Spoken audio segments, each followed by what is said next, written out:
Sri Lanka. Ladies and gentlemen, please join me in welcoming to the podium the Honorable Prime Minister Dr. Harini Amarasurya to address the gathering.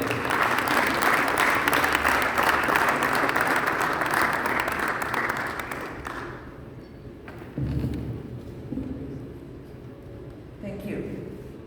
Honorable Minister of Urban Development, Construction and Housing, Honorable Governor of the Northern Province, distinguished ambassadors, high commissioners, representatives of international and local organizations, secretaries and other officials from ministries and friends present here today. It is with a deep sense of gratitude that I join you all today at this important gathering, a moment of reflection, recognition, and renewed commitment. On behalf of the government and the people of Sri Lanka, I extend my heartfelt appreciation to all our partners who have stood by us on a journey that is both humanitarian and transformative, the journey of Mine Action. Since its inception in 2002, with the support of the United Nations Development Programme, Sri Lanka's Mine Action Programme has grown from a post-conflict necessity to a nationally owned priority. Under the directive of the Cabinet in 2010, the government took full responsibility to addressing the devastating legacy of war, the unexploded and hidden threats beneath our soil. Today, the Mine Action Centre, NMAC, under the Ministry of Urban Development, Construction and Housing, leads this mission in accordance with international standards and in line with the Sri Lanka Mine Action Completion Strategy 2023-2027, with 5 focused pillars: survey and clearance, explosive ordnance risk education, victim assistance, stockpile destruction and advocacy. The program stands as a symbol of national healing, recovery and hope. Minister, I thank you for extending an invitation to me to experience for myself the work that is being done. I will be happy to accept that invitation on my next visit to the north, hopefully quite soon. As you all know, Mine Action is not merely about removing physical dangers. It is about restoring dignity, livelihoods, and the promise of a peaceful future for our people. As we heard, in areas once marred by conflict, schools are now reopening.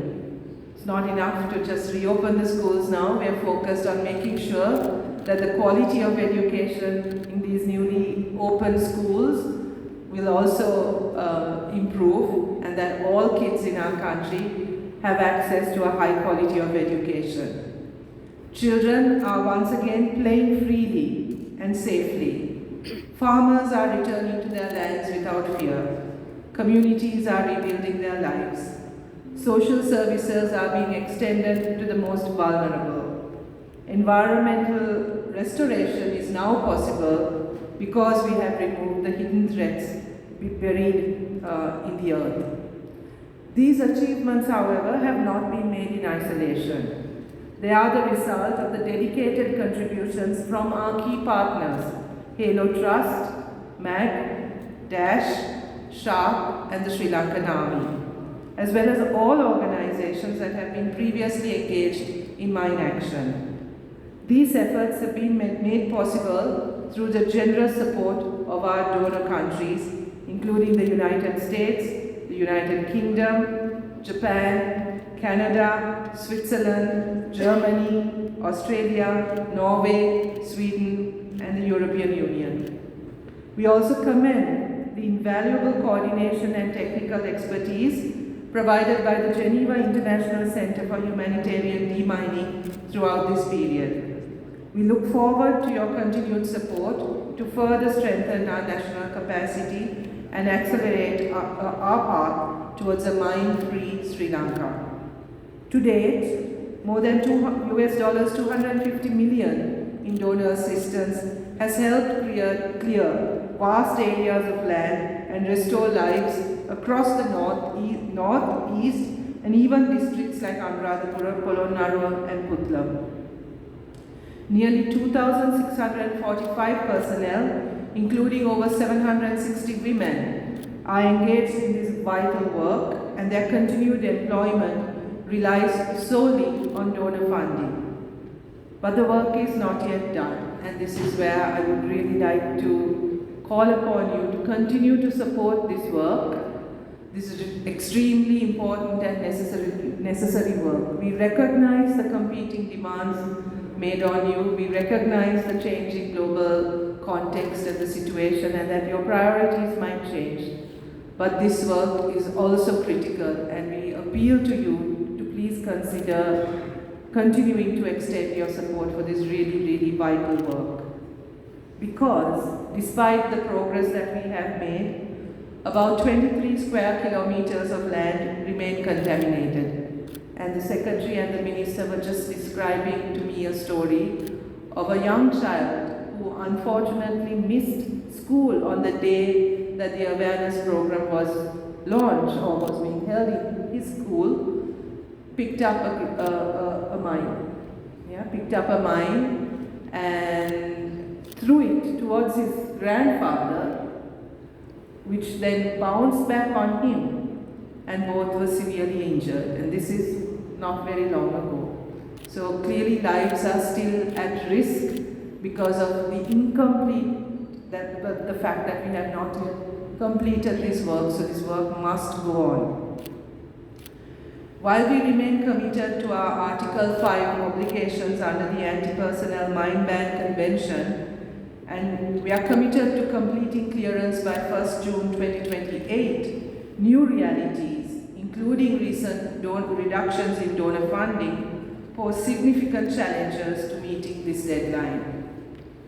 We understand that difficult choices must be made in a complex global context. Still, we appeal to you once again to extend your continued solidarity and support for this program.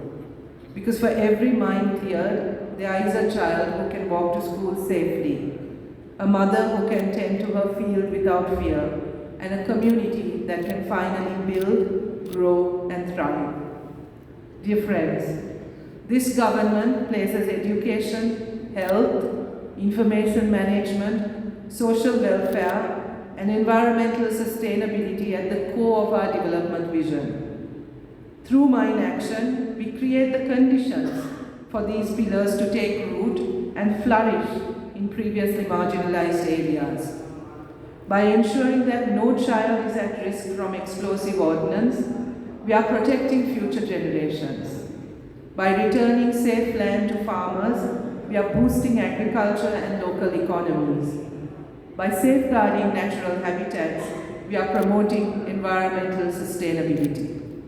And so, today, with your patronage, we celebrate not only the progress made, but also the partnerships that made it possible. Let this be a moment of renewed commitment. Let us move forward together towards a mine-free Sri Lanka. Let us make sure that our country is never again infested with such devastating weapons, that we address the causes of conflict effectively and invest in democratic and peaceful means of dealing with our differences. Let us together build a future of safety, service, and dignity for all Sri Lankans. Thank you very much.